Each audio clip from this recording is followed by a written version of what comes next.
नमस्कार दोस्तों, स्वागत है आपका ARK वॉइस 517 चैनल में।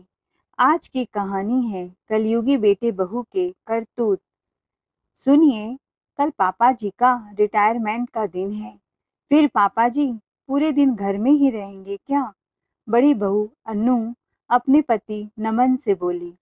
नमन बोला, हाँ अनु, घर में ही रहेंगे और कहाँ जाएंगे। मतलब अब उनकी पूरे दिन चाकरी करनी पड़ेगी। आप तो उस दिन कह रहे थे बस थोड़े दिन और फिर मुझे पापा जी की सेवा से छुटकारा मिल जाएगा। मगर अब तो पापा जी पूरा दिन हमारे आंखों के सामने बैठकर तांडव करेंगे। कभी यह काम कर दो तो कभी वो काम कर दो। क्या पूरे दिन मैं उनकी गुलामी करती रहूंगी? तेवर दिखाते हुए अनु बोली। नमन बोला, एक बार पापा के रिटायरमेंट के पैसे हाथ में आ जाने दो अनु।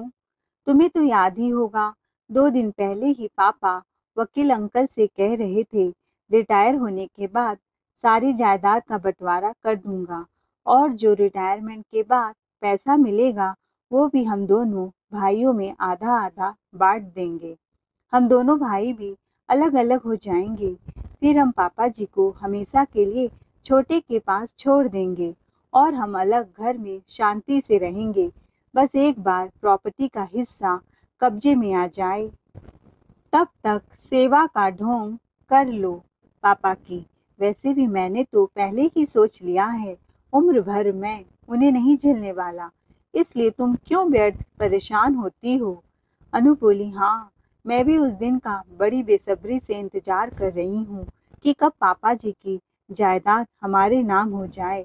और हाँ, मुझे बंटवारे में माँ जी के 2 कड़े भी चाहिए। मेरी शादी के गहनों के नाम पर सिर्फ एक अंगूठी देकर काम चला लिया था। दूसरी तरफ छोटी बहू प्रीति अपने पति रमन से बोली, कल से पापा जी पूरे दिन घर में रहेंगे। मतलब हमारी आज़ादी तो बिल्कुल खत्म हो जाएगी। और ऊपर से उन्हें तीनों पहर का खाना दो अलग से, एक गिलास पानी भी नहीं लेते हैं। अपने से बुढ़ा, चाय पानी दवा हर चीज समय पर चाहिए। इन्हें जैसे हम कोई बहू नहीं काम वाली हों। कम से कम वो जब ऑफिस जाते थे तो सुबह सुबह घर से निकल जाते थे और हम कितना आज़ाद महसूस करते थे, कितना शांति होता था। और फिर सीधा रात को ही उनका चेहरा देखना पड़ता था। मगर अब पूरे दिन उनका चेहरा देखना पड़ेगा। रमन, कोई तो उपाय सोचो ताकि मुझे उनकी पूरे दिन सेवा ना करनी पड़े। वैसे भी पूरे दिन पापा जी का चेहरा देखने का मुझे कोई शौक नहीं है। रमन बोला, ये मत भूलो प्रीति, करोगी सेवा तो ही मिलेगा मेवा। प्रीति बोली, मैं कुछ समझी नहीं। रमन बोला, भूल गई, तुम पापा जी के रिटायरमेंट के पैसे आने वाले हैं। क्या तुम नहीं चाहती कि तुम्हें उनके पूरे पैसे मिले? प्रीति बोली, अरे हाँ रमन, ये तो मैं भूल ही गई थी। अब तो पापा जी की सेवा में कोई कमी नहीं छोड़ूंगी। देखना, सुबह से शाम तक उनके कमरे में नजरें गड़ाए रहूंगी और उनके मांगने से पहले सब चीजें हाजिर कर दूंगी। दूसरे दिन राधे श्याम जी का रिटायरमेंट था। ऑफिस वालों ने मिलकर राधे श्याम जी के लिए फेयरवेल पार्टी रखी और उन्हें रिटायरमेंट के बाद पैसे दिए गए। दोनों बेटे भी पीछे पीछे पापा जी की ऑफिस वाली पार्टी में गए थे। खूब मान सम्मान दिया गया राधे श्याम जी को। और वहाँ के मैनेजर राधे श्याम जी के बेटों से बोले, तुम्हारे पापा ने जी जान से जिंदगी भर खूब मेहनत की और अब उनके आराम का समय आ गया है। आज तुम लोग जो सूट बूट में नजर आ रहे हो, इनके बदौलत ही हो। पर दोनों बेटों की नज़र तो पापा के रिटायरमेंट वाले पैसों पर थी। ऑफिस से निकलते ही बड़ा बेटा नमन बोला, लाइए पापा, यह पैसे वाला बैग मुझे दे दीजिए, मैं संभालता हूँ। उतने में छोटा बेटा रमन बोला, पापा, आप कह रहे थे तो मैं घर जाते जाते यह पैसे बैंक में जमा कराऊं। वैसे भी इतने पैसे घर में रखना खतरे को दावत देना है। राधे श्याम जी बोले, तुम दोनों पैसों की फिक्र मत करो, इन्हें मैं घर लेकर चलता हूँ। फिर समझता हूँ क्या करना है। दूसरे दिन राधे श्याम जी ने वकील को घर बुलाया। वकील उनके पहचान के थे। वकील को देखकर दोनों बेटे चहक पड़े। देखना छोटे, मैं बड़ा हूँ, पिताजी अपनी प्रॉपर्टी मुझे देंगे। नहीं नहीं, पिताजी मुझे ज्यादा प्यार करते हैं, इसलिए मुझे देंगे। वकील से राधे श्याम जी की करीब 2 घंटे बात हुई, पर क्या बात हुई पता नहीं। वकील अपने घर चले गए और राधे श्याम जी भी बाहर जाने लगे। तब दोनों बेटे दौड़ते हुए आए। बोले, आप कहाँ जा रहे हैं पिताजी? मैं बैंक जा रहा हूँ अपने खाते में पैसा जमा करने। एक पल के लिए दोनों बेटों के उम्मीदों पर पानी फिर गया। दोनों एक दूसरे को देखते रह गए। राधे श्याम जी को शायद यह आभास हो गया था कि उन्हें अभी किसी पर भी विश्वास नहीं करना है, इसलिए वे खुद ही अपने पैसे बैंक जाकर अपने खाते में जमा कर आए।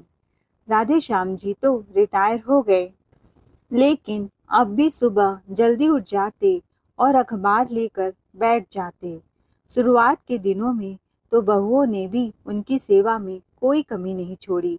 दिन रात पापा जी कुछ चाहिए, पापा जी कुछ चाहिए, उनके कमरे में आकर पूछती रहती थी। रोज सुबह टेबल पर बिना मांगे उनका चाय नाश्ता पानी और सब समय पर खाना पहुंचा देती थी। मगर 1 महीने में ही दोनों बहुएं एक दूसरे से बोली, पहले तो बुढ़ा ऑफिस के लिए निकल जाता था, अब तो पूरे दिन इसकी चाकरी करनी पड़ती है। न जाने कब प्रॉपर्टी का बंटवारा करेगा, फिर हम हमेशा के लिए इसे गांव भेज देंगे। 1 महीने पूरे हो गए जब दोनों बहुओं ने देखा राधे श्याम जी तो जायदाद के बंटवारे की या रिटायरमेंट के पैसों का बंटवारा करने की बात ही नहीं करते थे, तो बहुओं ने ससुर की सेवा में आनी-कानी शुरू कर दी, बहाने बनाने लगी। रोज की तरह आज भी राधे श्याम जी सुबह जल्दी उठकर अखबार लेकर बैठ गए और बोले, अनु बेटा, जरा मेरा नाश्ता ले आओ, मुझे फिर दवाई भी लेनी है। अनु बोली, पापा जी, इनके ऑफिस जाने में देरी हो रही है, अभी मैं इनके लिए टिफिन बना रही हूँ। आपका क्या है, आप तो घर में ही बैठे रहेंगे, आप छोटी बहू से क्यों नहीं कहते नाश्ता बनाने को? मैं तो कब से इस घर में ब्याह कर आई हूँ, आपकी बहुत सेवा कर चुकी हूँ, अब छोटी से ही अपना काम करवाइए। इतना कहकर अनु झटपट रसोई से वापस चली गई। राधे श्याम जी ने अपनी छोटी बहू प्रीति को आवाज लगाई। थोड़ी देर तो प्रीति आई ही नहीं, मगर राधे श्याम जी के कई बार पुकारने पर वह आई और बोली, पापा जी क्या हुआ, आप इतना क्यों गला फाड़ कर चिल्ला रहे हैं? राधे श्याम जी बोले, बेटा, जरा मेरे लिए नाश्ता तो बना दो, मेरा दवाई का समय हो गया है। प्रीति बोली, पापा जी, मैं तो इनके साथ ही अभी बाइक पर निकल रही हूँ, ये ऑफिस जाते जाते मुझे ब्यूटी पार्लर छोड़ देंगे, मुझे अपनी एक सहेली के घर किटी पार्टी में जाना है। आप एक काम करिए, भाभी से बोल दीजिए। आज तो सुबह का नाश्ता ही नहीं मिला राधे श्याम जी को। वह कभी बड़ी बहू का मुंह ताकते तो कभी छोटी बहू का। उन्हें आज बिना नाश्ते के ही दवाई लेनी पड़ी। प्रीति अपनी जेठानी अनु से बोली, भाभी, मुझसे तो इस खड़ूस बुढ़े की सेवा अब और नहीं होती, ना ही ये बुढ़ा हमें इसके रिटायरमेंट के पैसे दे रहा है और ना ही प्रॉपर्टी का बंटवारा कर रहा है। अनु बोली, हाँ छोटी, हमें इस बुढ़े को इसके हाल पर ही छोड़ देना चाहिए। इसके कामों से अब हमें पल्ला झाड़ना पड़ेगा। इसका एक भी काम नहीं करेंगे, तब जाकर इस बुढ़े की अक्ल ठिकाने आएगी। दोनों बहुओं ने अब ठान लिया था कि अब जब भी राधे श्याम जी की कोई काम करने को कहेंगे तो बड़ी कहेगी, छोटी को करने के लिए कह दो, और छोटी कहेगी, बड़ी को करने के लिए कह दो। इस तरह राधे श्याम जी दोनों बहुओं के बीच में फंस कर रह जाएंगे और फिर अंत में अपना काम उन्हें खुद ही करना पड़ेगा। दूसरे दिन राधे श्याम जी को बहुत खांसी आ रही थी। उन्होंने बहुओं को आवाज लगाई, उन्हें गर्म पानी दे जाए। दोनों एक साथ एक स्वर में बोली, पापा जी, रसोई यहीं बगल में ही तो है, कहाँ समय लगता है पानी लेने में, हाथ पैर सही सलामत तो है, अब से खुद का काम खुद ही कर लीजिएगा, बार बार हमें आवाज़ मत लगाइएगा, हमें वैसे भी घर के अन्य बहुत काम हैं। रिटायर आप हुए हैं, हम नहीं। फालतू आप बैठे बैठे मक्खी मार रहे हैं, कम से कम अपना काम कुछ कर लीजिए। राधे श्याम जी को बहुओं का यह दोगलापन कुछ समझ नहीं आ रहा था। कल तक जो बहू आगे पीछे जी हजूरी करती थी, अचानक से क्या हो गया? वे अपनी पत्नी शांति जी की तस्वीर सीने से लगाए रोने लगे और बोले, देख रही हो शांति, क्या हाल हो गया है मेरा। काश तुम मुझे अकेला छोड़कर यूं जल्दी ऊपर नहीं जाती। राधे श्याम जी अतीत के गलियारे में खो गए। राधे श्याम जी और शांति जी के दो बेटे नमन और रमन और एक बेटी आशा थी। राधे श्याम जी पूरे दिन ऑफिस में मेहनत करते, तब जाकर घर चलता था। राधे श्याम जी अपने माता पिता के इकलौते संतान थे। उन्होंने अपने माता पिता की सेवा के साथ साथ अपनी बूढ़ी दादी की भी खूब सेवा की। राधे श्याम जी की दादी की एक किडनी खराब हो गई थी। उस समय भी राधे श्याम जी ने पैसों की परवाह न करते हुए अपनी बूढ़ी दादी का अच्छे से अच्छे जगह इलाज करवाए थे। उस वक्त लाखों का कर्जा हो गया था। इतना कोशिश करने के बावजूद भी अपनी दादी को नहीं बचा पाए। दादी की सेवा से तो राधे श्याम जी के पिताजी का सीना गर्व से चौड़ा हो गया था कि कितने अच्छे औलाद हैं हमारे। राधे श्याम जी के पिताजी हमेशा कहा करते थे, बेटा तुमने और बहू ने हम बूढ़ों की बहुत सेवा की। देख लेना, एक दिन तुम्हारे बेटे और उनकी पत्नियां भी सर आंखों में बिठाएंगे। मगर आज अपनी ही बहुओं का ऐसा व्यवहार देखकर राधे श्याम जी को अपनी पत्नी शांति जी की बहुत याद आ रही थी।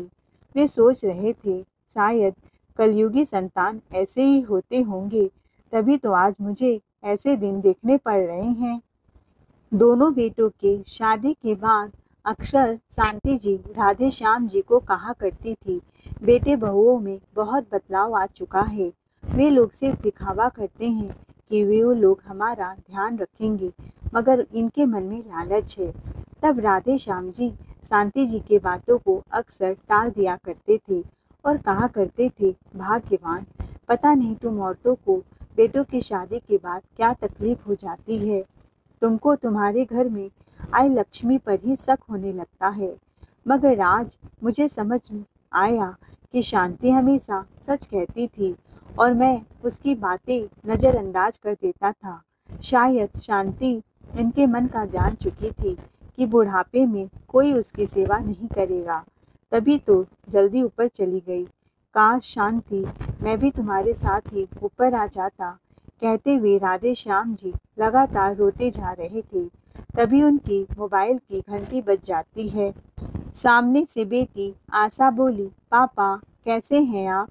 राधे श्याम जी बेटी की आवाज़ सुनते ही खुश हो गए। वे बेटी को कोई चिंता नहीं देना चाहते थे, इसीलिए बोले, ठीक हूँ बेटा। पापा, पर आपकी आवाज़ से लग रहा है आप ठीक नहीं हैं, आशा ने कहा। राधे श्याम जी बोले, नहीं बेटा, बस ऐसे ही थोड़ी तबीयत ठीक नहीं थी, खांसी हो गई है। आशा उनकी बेटी दूसरे शहर में रहती थी, जो लगभग 2 घंटे की दूरी पर था। वो बोली, पापा आपसे मिलने का बहुत मन कर रहा था, मगर बच्चों की परीक्षाएं चल रही हैं, इसीलिए अभी तो नहीं आ पाऊंगी। मगर आप समय पर दवाई ले लीजिएगा और अपना ध्यान रखिएगा। अरे मैं तो भूल गई, दो दो भाभियाँ तो हैं आपका ध्यान रखने के लिए ना। राधे श्याम जी बोले, हाँ बेटा, तू मेरी बिल्कुल फिक्र मत कर। और उन्हें जोरदार खांसी आ गई, फिर छींक पर छींक। उतने में बड़ी बहू अनु बोली, मुंह पर हाथ रखकर खांसिए पापा जी, घर में बच्चे भी हैं, कहीं आपकी वजह से हम में से किसी को खांसी हो गई तो? आपका क्या है, आपको तो घर पर रहकर आराम फरमाना है, मगर हम सबको चौबीसों घंटे खटना होता है, एक पल का भी आराम नहीं है हमको। बच्चों को स्कूल, फिर पढ़ाई, और हमें रसोई और घर संभालना होता है। आइंदा से खांसते समय मुंह पर हाथ जरूर रखिएगा। छोटी बहू प्रीति ने कहा, पीछे रहने वाली थी। वह बोली, पापा जी मैं तो कहती हूँ आप अपने कमरे का दरवाजा बंद करके अंदर ही बैठा रहा करिए। इधर उधर डोलने की क्या जरूरत है। राधे श्याम जी तो बेचारे अपने लिए सिर्फ गर्म पानी लेने आए थे। वो भी बहुओं से ही कहा था कि वे ही दे दें, मगर उन्होंने ही कहा था खुद से ले लो, और अब इतना सुना रही थी वो अलग। अगले दिन रविवार था। बउओं ने घर पर ही कीटी पार्टी रखी थी। घर की वॉशिंग मशीन खराब था, जिस वजह से राधे श्याम जी के बहुत सारे धोने के कपड़े जमा हो गए थे। राधे श्याम जी जानते थे बउओं तो उनके कपड़े धो कर देने वाली नहीं। सबको पार्टी से फुर्सत मिले तब तो, इसीलिए पहले रूम की सफाई की, फिर अपने बर्तन धोए, फिर खुद ही बाथरूम में कपड़े धोने बैठ गए। जब दोनों बेटों ने राधे श्याम जी को कपड़े धोते देखा तो नमन बोला, पापा अब देखो दोनों बहुओं में से कोई भी आपकी सेवा करने को तैयार नहीं है। दोनों ने हाथ खड़े कर लिए। ऊपर हॉल में सहेलियों के साथ पार्टियां का मजा ले रही हैं। कम से कम सब कुछ हमें दे देते तो इसी बहाने हम लोग आपकी सेवा तो करते। छोटा बेटा रमन बोला, हाँ पापा, आपने तो कहा भी था कि आप रिटायरमेंट के बाद अपनी सारी प्रॉपर्टी और पैसों का बंटवारा कर देंगे, मगर 3 महीना हो गए आपका रिटायरमेंट हुए और आपने हमें अब तक फूटी कौड़ी भी नहीं दिया। बोलो तो कल ही वकील को बुला लूं। राधे श्याम जी को बेटे बहुओं की मनसा समझ आ चुकी थी। सब पैसे के भूखे थे, तभी तो उन्होंने अब तक किसी को कुछ भी नहीं दिया था। वे चुपचाप अपने कपड़े धोते रहे। हड्डियां ऐंठने वाली ठंड थी और जोर जोर से खांस रहे थे।